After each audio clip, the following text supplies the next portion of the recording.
Reverend Martin Luther King Jr. Day, and it is a public holiday, but the folks at the captive audience, we're still working hard today, and I'm here with Don Anderson, usually a Wednesday co-host, but we brought him on today because of the significance of this day for him to share his thoughts with us and to comment on, well, frankly, a lot of really interesting news that seems to have come up just about Martin Luther King Jr. holiday. And I think today is the first time Captive Audience is going to actually start the show with a fake news story. And the reason for it is that uh, we're it's the story that actually encapsulates what I think is on a lot of our minds about Martin Luther King Jr. His famous "I Have a Dream" speech, the one that said he dreams of a day when people of all races and faiths and ethnicities can dwell together and see each other as brothers and sisters, uh, children of God, and not uh, by the color of their skin, but instead be evaluated by the content of their character, right? And then this Babylon Bee story, and this is, I think, why you can see why the left is desperate to ban Babylon Bee from social media like they did on Twitter, is this headline, which says far right extremists suggest treating people of all races equally. It's actually recycled from a couple of years ago, but when I saw it, I was like, yeah, we got to bring that back right now. Yeah, What are your thoughts on this day? yeah. One of the so you go back to 1968. One of the most fundamental, uh, biggest changes, accomplishments of this country has been the result of that day back. I think it was 1963 when he originally gave that speech. That we would be judged on the content of our character, not the color of our skin. What a deep and far-reaching commentary that has been. And then you look at the accomplishments that have happened since then. This is one of the things the left never wants to talk about, but I'm old enough to remember. I mean, you think about how much has changed in the last 50 years. I mean, now look, I am not a fan of Obama, but the fact of the matter is the country elected a black president. I mean, that was something that was thought utterly impossible. I remember, that was just something that was just thought impossible, right? That actually happened. You got black heads of corporations all over the place. Fortune 500 companies. You turn on TV, you turn on the media. When I was a kid, when a black person came on TV, I remember mother, hey, everybody, look, there's, Bill Cosby's on TV, right? I mean, that's how rare it was. Yeah. Now, we're everywhere. For them to try to pretend that nothing has changed in the last Or 50 that it's years, gotten worse. well, that's gotten worse, is an absolute bald-faced lie. And the thing that makes me laugh about all of this is I hear more griping and moaning from this generation that's 25 years old than I ever heard from the generation that was, my parents and grandparents. They never complained. They just went out and took care of business. Yeah. I mean, they have their. If you were born after 1985, you don't know what a hardship is. You've never had to face a sign that said you can't go to this restaurant. You've never been denied, sitting at a restaurant counter. You never had that stuff. Maybe you've had some things that were not overt, but you've never had the overt stuff that they faced. And then the last thing I would say is to be Pollyannish enough to think that you're ever going to 100% accomplish some kind of a perfect world where there's never any sexism, racism. It's never going to happen anyway. And this is the best it's ever been in human history anywhere on the planet. For a country to go from a place where, 150 years ago, black people were slaves, to a point where there's a president of the United States. Are you kidding me? Yeah. There's no recognition or appreciation for the level of change that's happened here. It is truly amazing, and you got to have gratitude about that. You just have to. Well, and it's interesting too to me when you mentioned about President Obama getting elected, and yet it was like towards the end of his second term that we just saw this surge of like racial rioting and stuff, and people rioting over things that were going on, mostly in cities run by Democrats, which I thought was interesting. Well, almost really all cities run by Democrats who have been overrun, by the way, by crime in recent years. And you know, you would have thought that there would have been an acknowledgement and a healing that would have come about in the nation, and instead, it seems maybe his tenure as president tried to open wounds or tried to Oh, divide people I think on it's racial lines. That's that is ironic, isn't it? 100% true. And I'll have to go back to reflect on another great Black American who doesn't get much, acknowledgement these days, and that's Booker T. Washington. Oh He, yeah, he predicted clear back in the 1890s that you will always have a group of people. He had another term for them. I call them, well, forgive my French a little bit. I call them, well, race hustlers, right? He had a different term for them, and I can't remember what that term was. But he basically said, you'll never get rid of race hustlers because you need these people around because that's how they make their living. And you've got white groups doing it, and you've got Black groups that do it. You've got these organizations going into corporations and trying to constantly sell. There's something wrong that needs to be addressed all the time. Basically, it's it's very similar to what they used to do in the old Soviet Union when they try to, what do they call it? Mind bending. They had these other terms for it. But yeah, so that's all it is. It's just a jobs program to keep this stuff going. Because if racism is, when it is 100% eliminated, they'll be out of gigs. yeah, that's right. And some of the people who are trying to make a living off of this are actually white, trying to virtue signal about how much they care about Black people, but then they run cities where people that are living cities that are have large ghetto areas with high crime seem to be something that they perpetuate and make worse with their policies while they claim to be caring about them. That's a funny way to care about people, is to really allow crime to overwhelm a part of a city and remove or reduce its police protection so that innocent civilians who happen to be people of color are really living in a war zone. And this is an achievement of the Democrat Party that probably needs to be highlighted today. Why don't we take these two stories in reverse that we were talking about? Because this headline caught my attention, and I think they don't even realize how much it looks like what we just talked about, like virtue signaling. Like, I'm a good person, I'm a white person, and I really care about Black people. Just watch.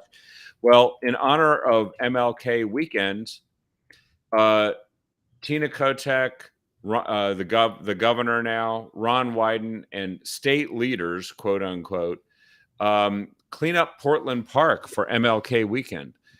Well, apparently the only time they'll do this is which they've had a lot to do with the policies that have caused the city to be overwhelmed with garbage. We know all about that. The homelessness crisis fueled by the opioid crisis they don't want to talk about, and the mental illness that seems to be perpetuated by it.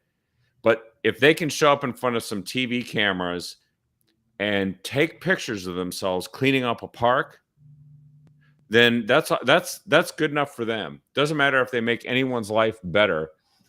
They just wanted to look good for the cameras. And we've seen the same phenomena happen when there's like a major basketball tournament that comes to Portland, and a lot of national attention, like NCAA or that PK 80 that's now like the Phil Knight Invitational. When they had the championship for Major League Soccer in Portland in December of 21, they cleaned up the streets for a week around the game, and then they let it go back to what it was before, because that's what I think today must mean for a lot of the people who are responsible for the policies in our state, who are white.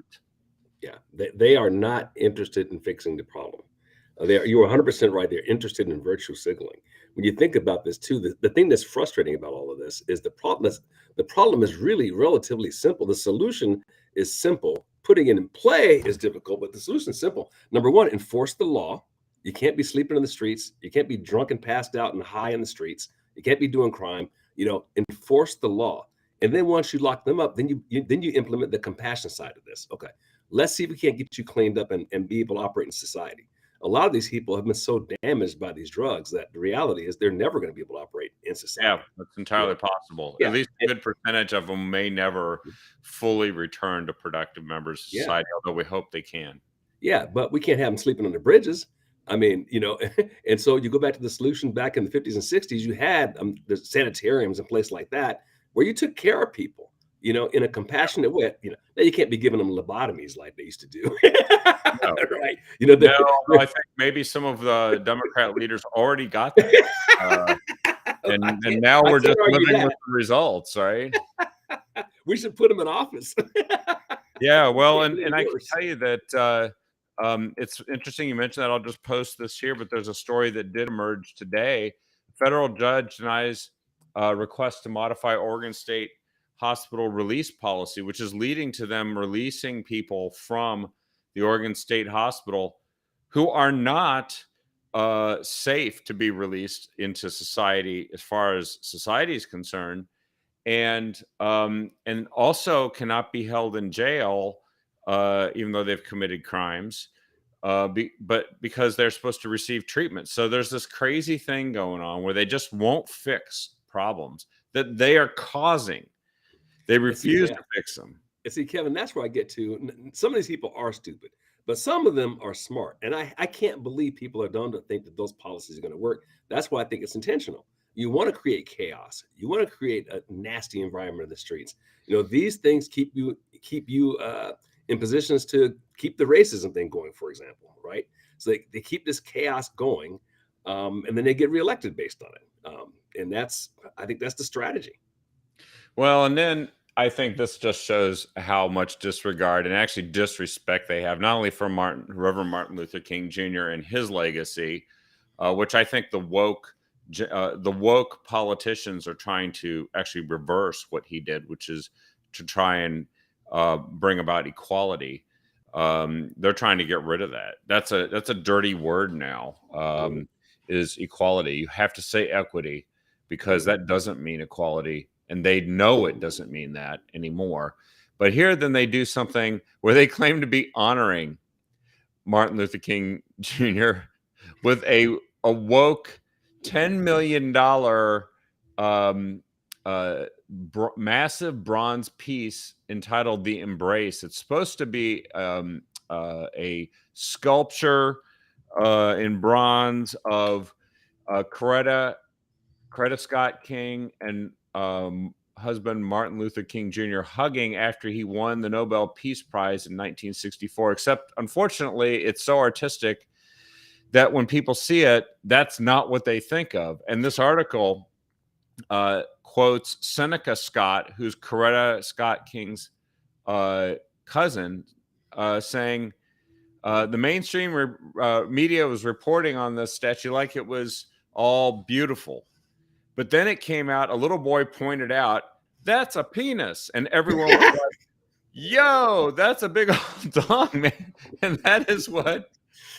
And he said, and if you had showed that statue to anyone in the hood, they would have been like, no, absolutely not. Yeah. And so I'll let everyone else read the rest of this. But this is Seneca, who's part of the King family, just saying that they're insulted by this attempt and it just isn't that just so typical of how someone who is super woke thinks that they're doing the right thing and it's just the wrong thing. So what in the world? The first thing is, does a phallic symbol have to do with Martin Luther King Day? That's the first thing. The second thing is the delect, and the left is big time into this. Whenever they can slap Judeo-Christianity in the face, they will take an opportunity to do it. It's Reverend Martin Luther King Jr. Yep. And you'll notice if you look around, they almost never say that. They'll say doctor, but they'll never say reverend. And you see them do this all the time. It's subtle and it's all the time. But again, an opportunity to slap Christianity in the face by turning something as wonderful as a relationship between two people married for I don't know how many years, and then put a phallic symbol in the middle of it. That goes to show you there's something deranged with these people. And you notice it's always about sex.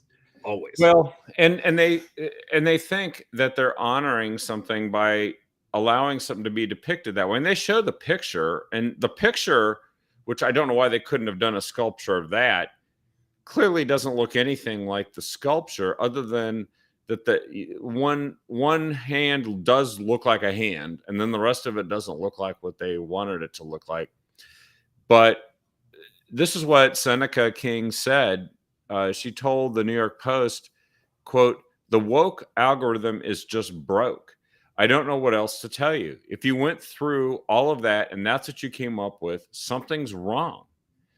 And online critics were harsh about it too. That came along, and including some who agreed that the work was kind of pornographic looking. Yeah. "This is awful," the British rapper and podcaster Zuby said, added in a tweet. Seneca's grandfather was one of 25 children of Jeff Scott, the son of a slave who had become one of Alabama's wealthiest black landowners.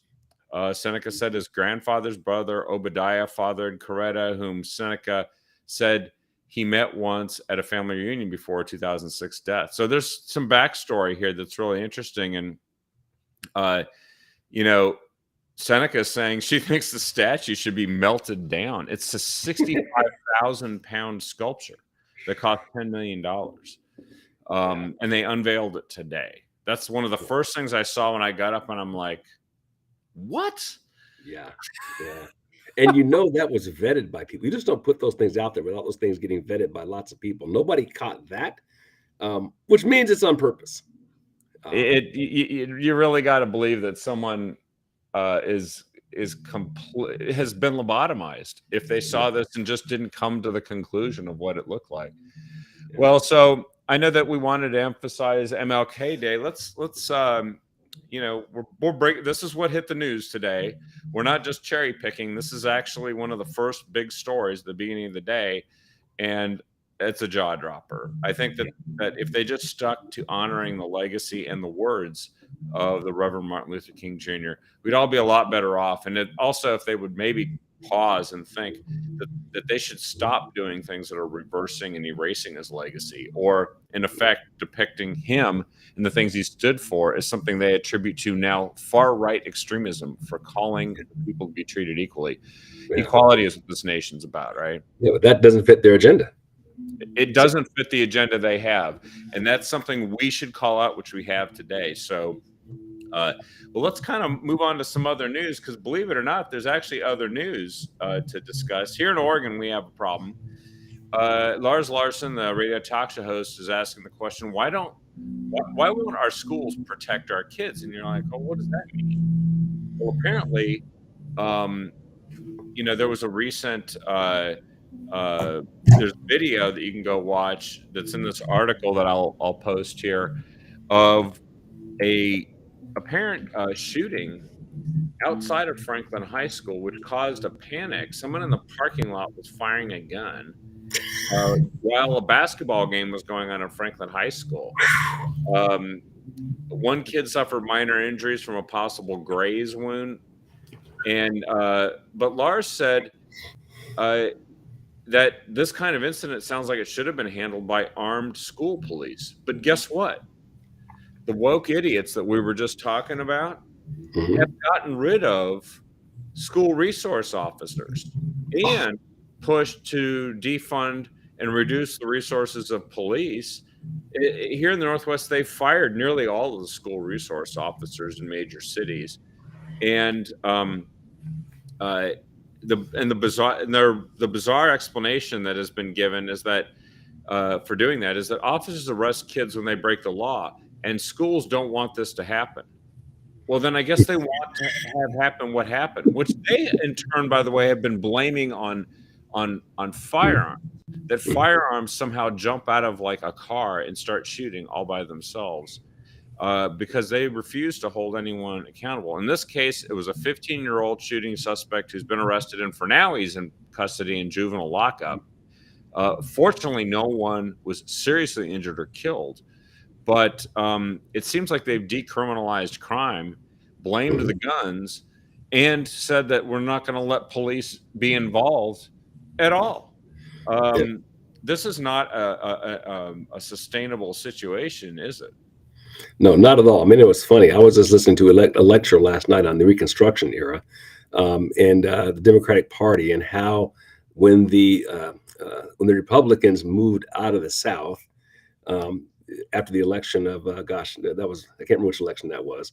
But in any case, when the federal troops moved out, and then the South got to have their way, the Ku Klux Klan moved in, sponsored by the Democratic Party, and one of the very first things they did was eliminate the ability for blacks to have firearms. Yeah, yeah. How Ironic, amazing, isn't it? and here we are again, right? So you eliminate the ability to protect yourself, number one, and then on top of that, remove the people who are supposed to protect you, number two, and you're left defenseless and at the mercy of criminals for whom you refuse to enforce the law and lock them up. And that's the situation that you have in Portland. And anyone who really knows Portland well can tell you there's lots of parts of town you ought not, you definitely shouldn't be hanging out in that dark, or avoid crowds at all costs. I know I won't go anymore. Just not going to do it. Well, and I think it's always the same crap, isn't it? Just like you saw when communist dictators take over, the first thing they do is they make illegal private citizens to hold their own, possess firearms, and it always has the same result. The military and the police loyal to the dictator, they always have firearms, but the people who are relying on them for safety don't, and eventually the regular citizens are the ones getting shot in the street. But there Time is and something time that our again. schools are, apparently the state of Oregon, who doesn't have time to study this school violence issue, because apparently Measure 114 is going to solve it for us. That's what they've said, by just disarming law-abiding citizens, because criminals will really be affected by a law when they don't obey them. But anyway, this is what they are focused on. Schools, as you know, last week got new guidance for gender inclusivity. That is what the state's really focused on. So you won't have anybody getting misgendered in a school in Oregon. Which, by the way, I've heard a lot of people describe this as telling people to engage in incorrect grammar. So they're actually teaching them something that, to me, when I was learning, taking English class, learning phonics and grammar, this is known as incorrect English. They're actually going to make, that's going to be a state enforced policy, while they won't protect the schools from criminal activity. Yeah. And where's this going to lead? So basically, one thing for sure it's going to lead to is people who are unemployable when they get out. I mean, we already post some of the worst illiteracy rates imaginable. And I remember 20 years ago when it was near the bottom for things like your basic reading, writing, math, your capability to speak English, capability to write. If you've been around any of these kids, and my wife has tutored some, so we have, it's abominable. It is deplorable. The writing skills, the communication skills, the ability to sit still and listen to someone talk in a classroom setting. They don't have that, because that doesn't happen in these schools. It just doesn't happen at all. So you think about the most basic skill you need to be in a company, where someone's giving a talk and you have to not fidget and not talk and not interrupt. You don't have those skills. You don't learn the formal English. We have our slang, and you have the ability to know when to use a slang, when not to use a slang. They don't have that. They're not getting any of that. Basic math, reading, writing, subtraction, addition, fundamentals, don't know how to do it. Unemployable. Basically, all the public school system is a preparation for prison life. That's what it mostly. Or to join Antifa, because if you're white, you can probably join Antifa pretty easily, where they won't arrest you for anything. Right? yeah, exactly. It's so destructive and deplorable. It's just setting them up for a life of disaster. By the way, I wanted to make sure we plug this. We mentioned it when we interviewed Donna Kreitzberg, who's with the Education Freedom for Oregon School Choice Initiative. And there's going to be a movie that they're going to premiere on the 28th of January in Hillsborough. And I just posted a link. Everyone can go sign up for that, go watch it in Hillsborough. And it is Miss Virginia is the name of it. And it's about a person who actually pioneered school choice at the national level and actually accomplished something. And the person who did this, Miss Virginia Walden Ford, is going to do a live virtual Q&A with people who attend this event. So there are people that are trying to push for school choice so that people can make a choice to maybe attend a school that's safer, that's more likely to teach them correct reading, writing, and arithmetic and science and all, et cetera. And that the money can follow those children, because that's important. If we're going to counter this, there are ways to solve this, and we want to make sure that people know about that. The true solution is competition. You cannot fix these. This is so intense and endemic to these schools.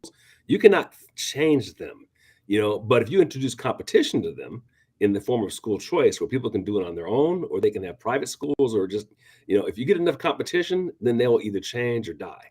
They have to earn the money and convince the parents it's the best thing for the kids. That's what they have to do. Right. What could be better?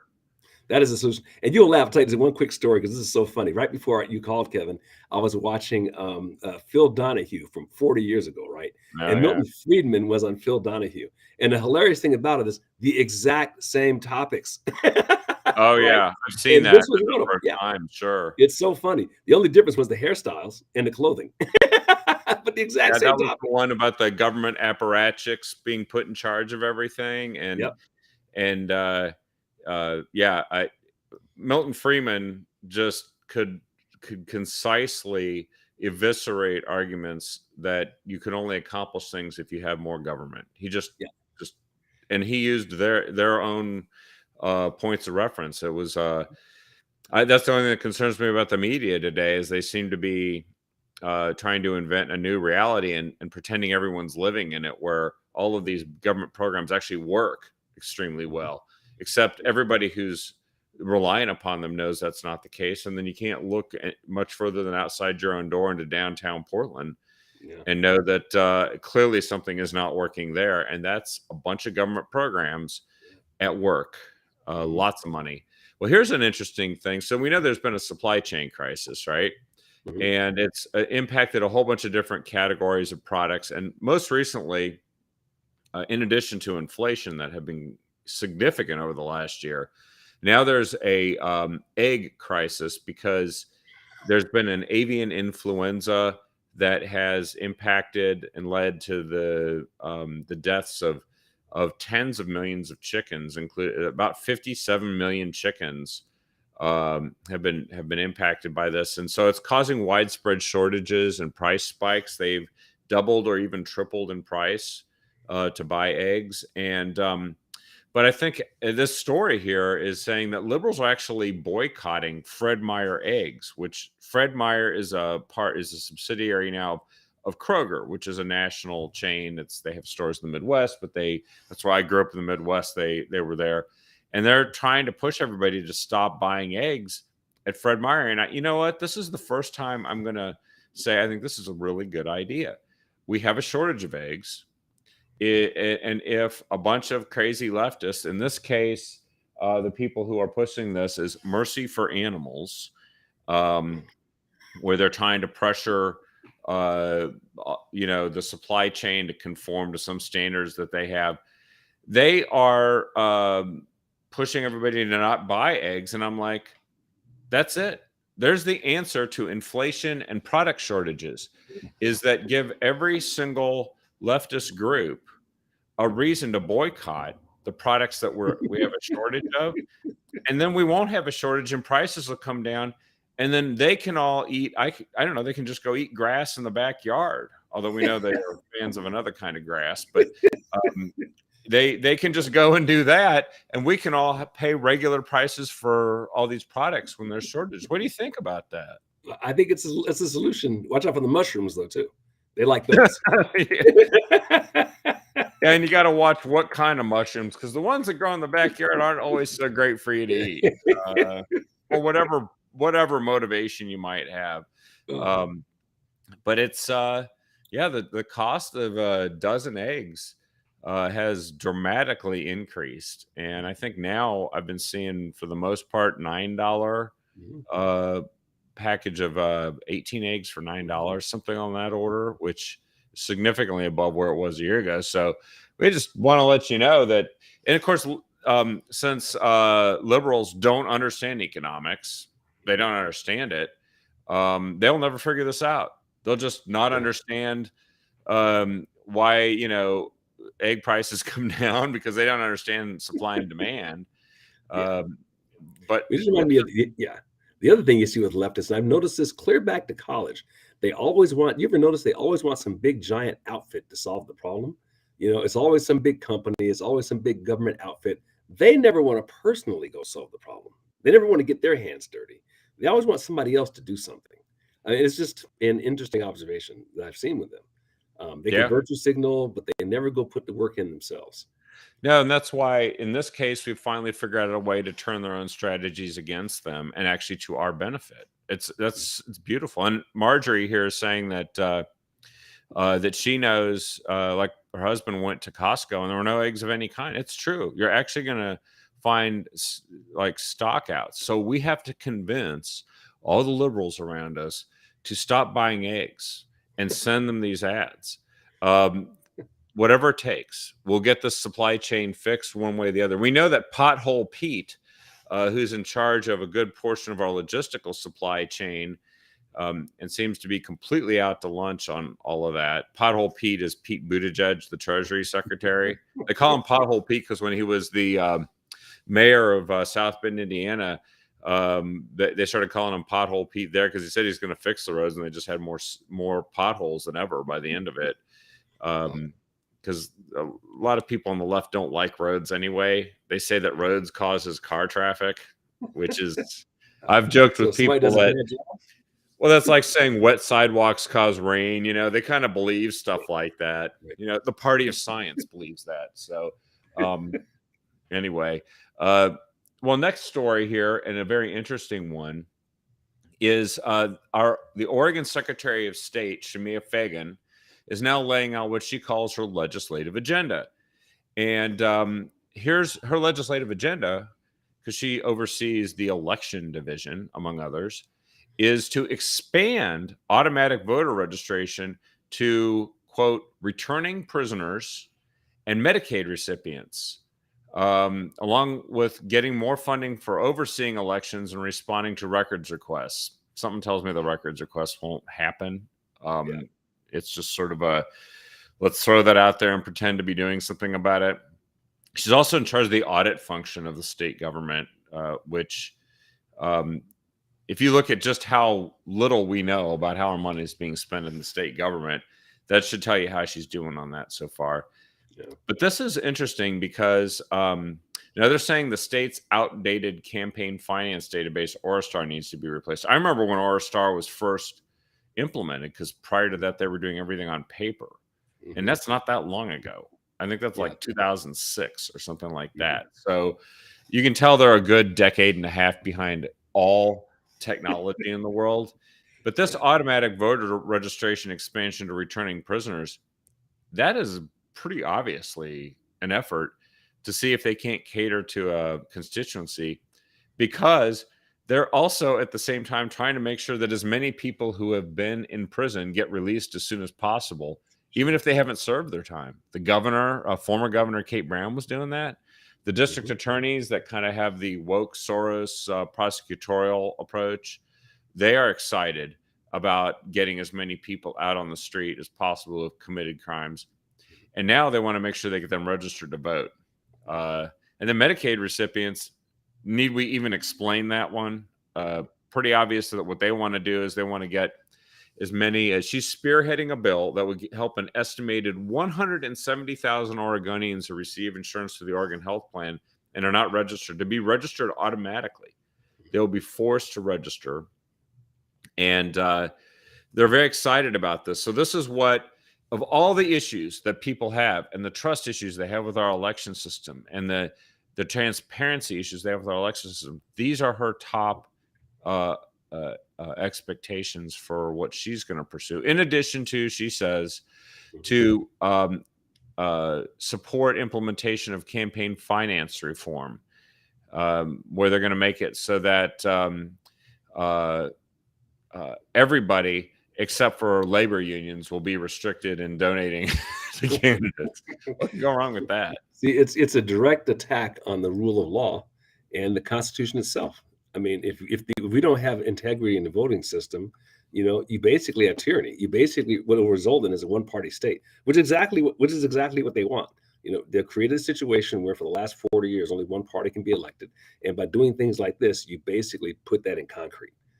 When criminals and felons can vote, and people who aren't even from the country and don't have any citizenship and can't show that they have an address, there is no integrity in that system, and they'll always win, which is precisely what they're trying to put into place. Um, and then the country will start looking like these third world countries where people are sleeping, and we already see evidence of that in Portland. People are sleeping in the streets and doing drugs in the streets and doing crime, walking through stores and robbing, and nothing happens. Right, it's right on video. They get arrested. They're back out in 2 days. All the stuff that you would see in a Venezuela type Cuba situation, you see in Portland. Yeah, they want to make it so that they want to change the system accordingly. She says she personally supports campaign finance reform, and she supports what lawmakers, not Republicans, by the way, refer to as, quote, small donor PACs, unquote, such as political action committees affiliated with labor unions. So, I'm not making this up. This is a Jefferson Public Radio article. And by the way, everyone should take a look at the picture in this article. This is Shemia Fagan with a vote tattoo on her arm, because that's how you get people to vote. You get a tattoo. And then the other thing is wearing a big, huge mask, which she makes all of the employees within the election bureaucracy wear. That's the future that Shemia wants for you, and she wants to get more people to be able to vote for it. So there's your update. Take a look at the article and read the details, but it just shows we got a lot more work to do, and they're moving right ahead with getting a couple 100,000 more people registered who are dependent on government services, and also who are dependent on Democrats releasing as many prisoners from jail as possible, as soon as possible. Speaking of people that are getting crosswise with the law, it would seem right now that President Brandon is in deep trouble. He's gotten mired in a scandal which just seems to be growing out of control.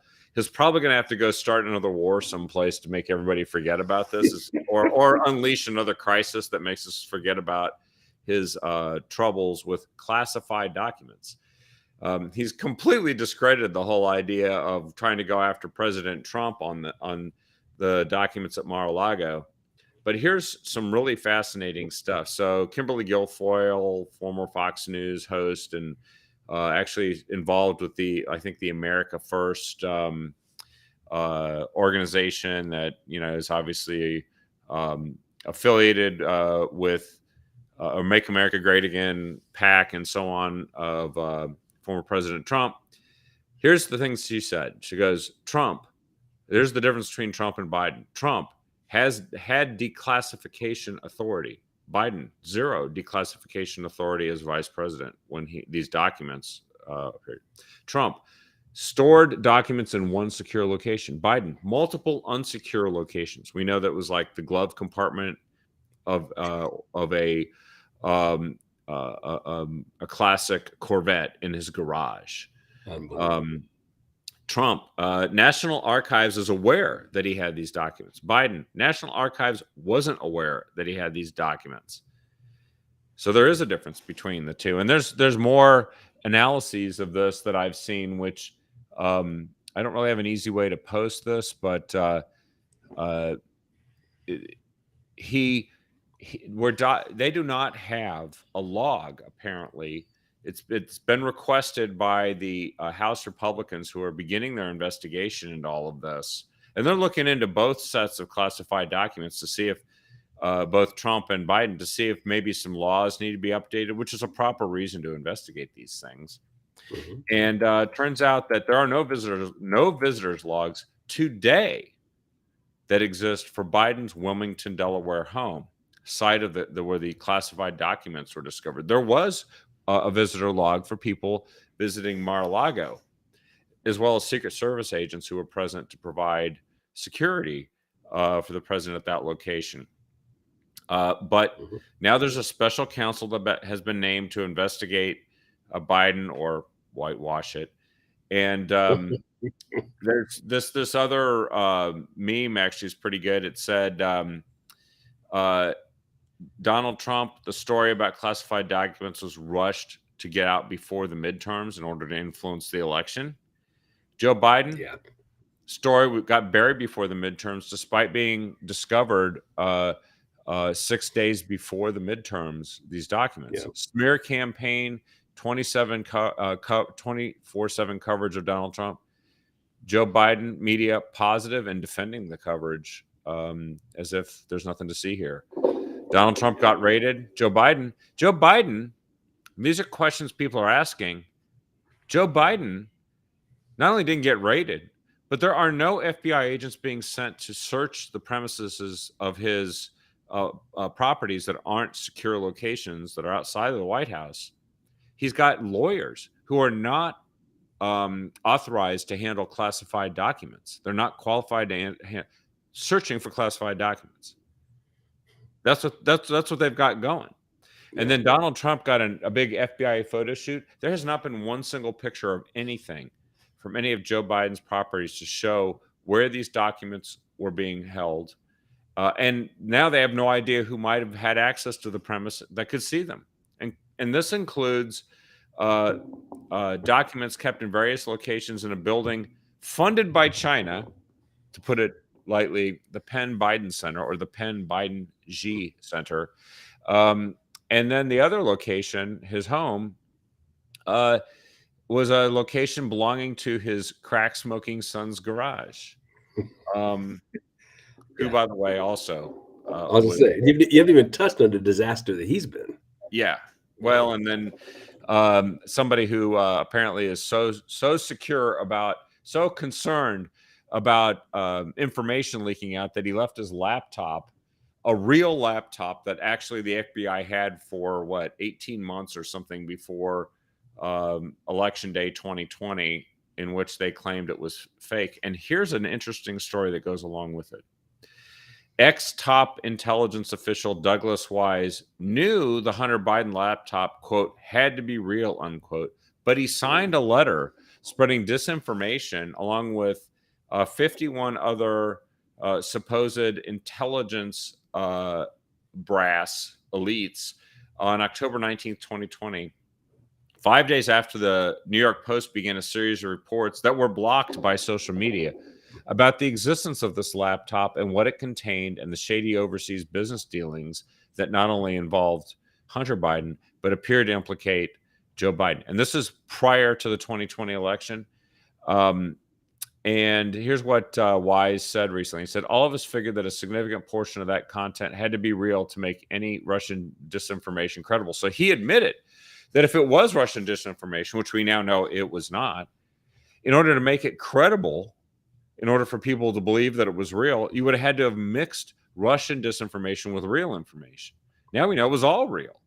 So these guys knew, they lied, and they manipulated the American people in order to win an election.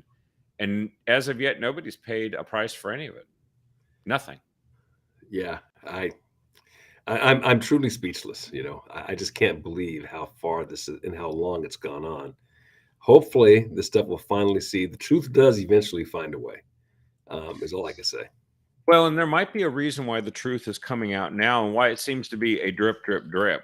It's either mismanagement, which you can attribute things to, but I also think here's the other possibility. Dick Morris is throwing the idea out there that, in fact, Democrats are getting ready to politically euthanize Joe Biden.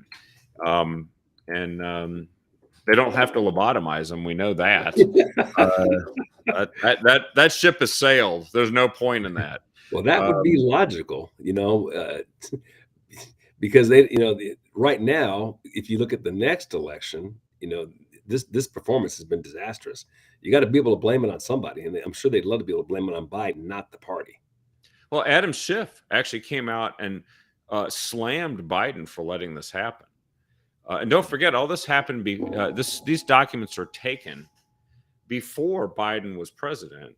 Yeah. So it was after he was vice president. They were taken from the Obama White House, and they involved the country of Ukraine. Oh, I wonder, Uh-huh. has there been any headlines involving Joe Biden and Ukraine? Funny you said that. That's all kind Or of his- just gotten quiet.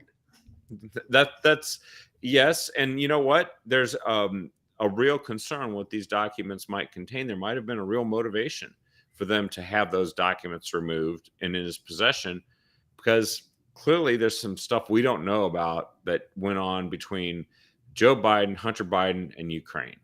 We know it. We know that that's a story. That's a thing. Iran was another one. And of course, they could be compromising some intelligence operations. And there were some things that I think related to another friendly country, some stuff that might involve intelligence operations there. They're going to have to get to the bottom of this. The Democrats are both angry that this has messed up their fake news story about Donald Trump and classified documents. Plus, now it looks like Joe Biden's lost control of this, and everybody, it's like bipartisan calls for an investigation. That's usually the beginning of the end, when people from your own party are starting to come down on you and call for investigations of what you're doing. That's usually the beginning of the end. That's what led to Richard Nixon's resignation. Is it was both parties that were starting to say that maybe this is not. But you know, it only takes Democrats, prominent ones like Gavin Newsom, Hillary Clinton, Bernie Sanders, Elizabeth Warren, Pete Buttigieg, Gretchen Whitmer, and Cory Booker, and to say nothing of Kamala Harris, who are all waiting in the wings to step in because, as Dick Morris puts it, none dare declare or even explore the possibility of running as long as the enfeebled, senile, and demented Joe Biden clings to office like a life preserver. So committed is the party to the fiction that the emperor has nice clothes, and none dare speak truth and run. But I think you can start to see that the media is going to work on him, and that there's not, has Kamala Harris come out to try and defend Joe Biden? I haven't heard that. Have you? Yeah. Maybe he's actually still smart enough, where his aides are, to know that would also be the kiss of death, because Kamala Harris and her word salads might actually be the coup de grace that finishes him off. I don't want Kamala Harris defending me. I know that, and I don't have as much at stake as Joe Biden does, trying to be president of the United States. So. But the media takes their marching orders from that party. So I would think these are like just signals to see how people are going to respond to this. Who knows? Yeah, no, I agree. Drip, drip, drip. But you know what? We don't have to worry about Joe Biden or what the Democrat Party is, because right now we can all rest assured that the folks at the World Economic Forum in Davos, Switzerland, which just started their annual meetings, is that since they're actually most likely running the world, they didn't invite Joe Biden, because what's the point of talking to that guy, right? But the people really running the country, for which Joe Biden's more or less a front now, that's why they can cast him off and move on. I'm sure that there are people from his administration that are over there having chats with hobnobbing with all the bigwigs in Davos, Switzerland. And I just posted a link to an article by a guy named Michael Schellenberger, who is a former liberal Democrat, and in many ways still considers himself one. But he said that actually all these things that the World Economic Forum has been accused of that sound like conspiracy theories, they're actually just quoting the people from the World Economic Forum who actually said them at World Economic Forum events, such as the Great Reset, or stripping the masses of private property and they'll be happy that they don't own anything, deindustrializing the economy, and making everyone eat bugs, just to name a few. Yeah, hell. A couple of years ago, New York Times had that as their front page headline. So I think we're beyond theory. Yeah. No, and they're starting to try and take some of the stuff down from their own website so that you can't find it anymore, so they can claim it's just misinformation. A classic misinformation program is to claim that people saying what you're saying is misinformation is in fact misinformation, and then you hide any evidence of it, stick it down a memory hole, Orwell style, so that you can't disprove or prove anything. Yeah, this is so watch what's happening with that, because just about everything they've been talking about has been getting implemented in various countries around the world, such as seizing the farms of farmers in the Netherlands because of a nitrogen crisis that's so dangerous to the world, in order to enforce all these goals that were, yes, once spawned at the World Economic Forum in the past. So stay tuned. I think that we need guys like Michael Schellenberger speaking truth to power, and that I'm not somebody who likes to spend a lot of time listening to and reading about actual conspiracy theories. But the problem is, so many of these were true before they were called conspiracy theories, like Hunter Biden's laptop, right? And people knew they were true. Yeah. So they figure they must have the power to just make people believe things by claiming stuff, and then no one's allowed to contradict it, except the richest guy in the world actually bought Twitter and made it so that anyone can say what they want now. And what a huge move that's going to prove to be. It really has. Michael Schellenberger is one of the guys you can find. Follow him on Twitter, because he really does actually come out with a lot of very interesting stuff, including comments on these Twitter files that we've been finding. These guys knew that they were spreading misinformation and blocking people from responding. They knew they were doing it, and now maybe they won't get away with it. Last story I think we wanted to mention is that Congresswoman Bonamici, Suzanne Bonamici, the 1st Congressional District, was struck by a car along with her husband, actually, who's a federal judge in Oregon. They were struck by a car, and she was kind of injured pretty badly. U.S. District Judge Michael H. Simon, who actually his noteworthy accomplishment before being appointed a federal judge, I believe under Barack Obama, was that he was David Wu, the former congressman's lawyer, personal lawyer, and knew everything David Wu was doing before we knew it, such as trying to sexually assault a teenage daughter of a donor, and crashing his car while high on some combination of drugs and alcohol. You can't make it up. Well, and we don't have to make it up. It's just that they managed to keep it under wraps long enough for him to get reelected in 2010. After which they managed to get a special election where, lo and behold, the person who, through the bonds of matrimony, probably knew everything that now U.S. District Judge Michael Simon knew about David Wu prior to all of this happening, somehow managed to get elected as his successor and has served in the 1st Congressional District ever since. And now that district has been redistricted so that it's almost as safe as Earl Blumenauer in the 3rd District in Portland and Multnomah.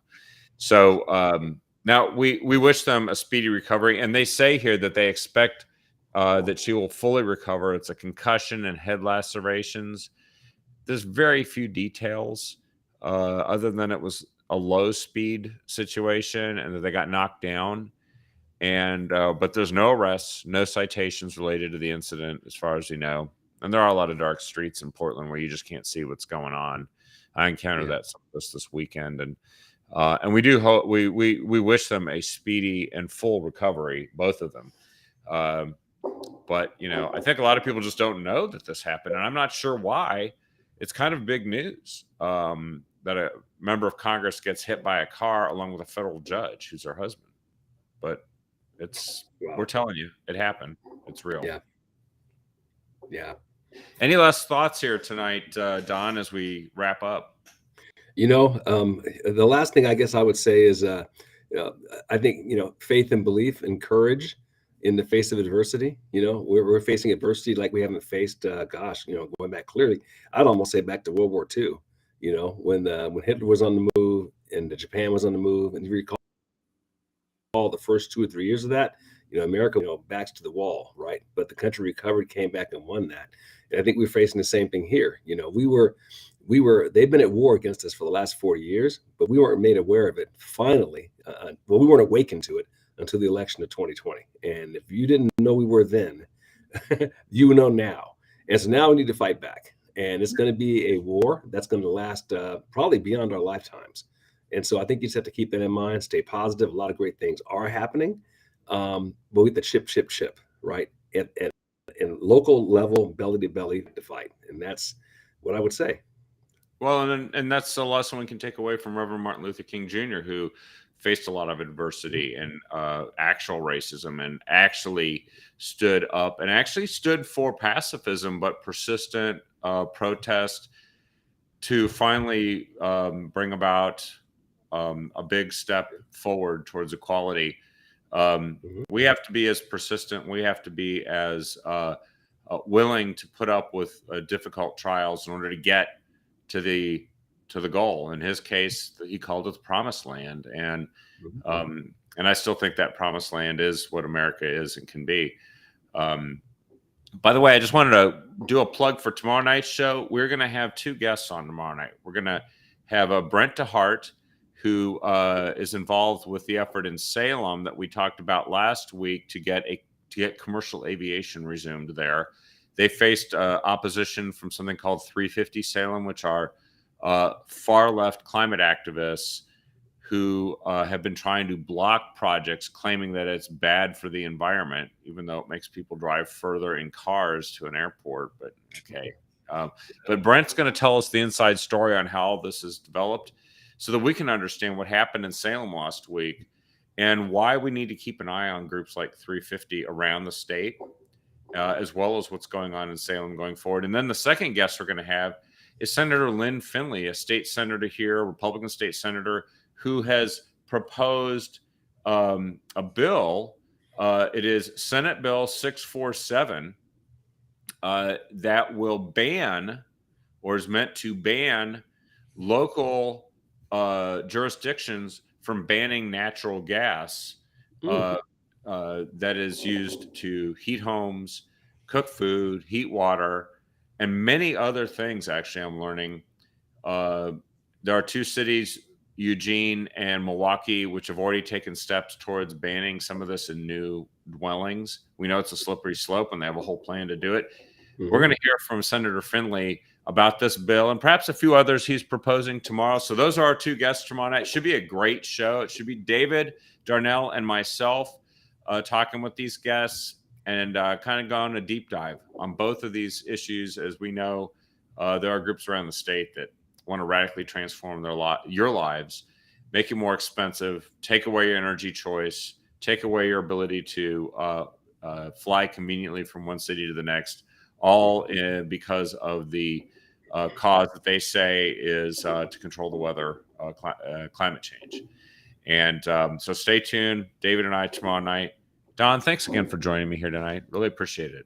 Thanks much. I really enjoyed it. And everybody take care, and we'll see you. Well, I'll see you on Wonderful Wednesday. Wonderful Wednesday, right after tomorrow. Have a good night, everyone.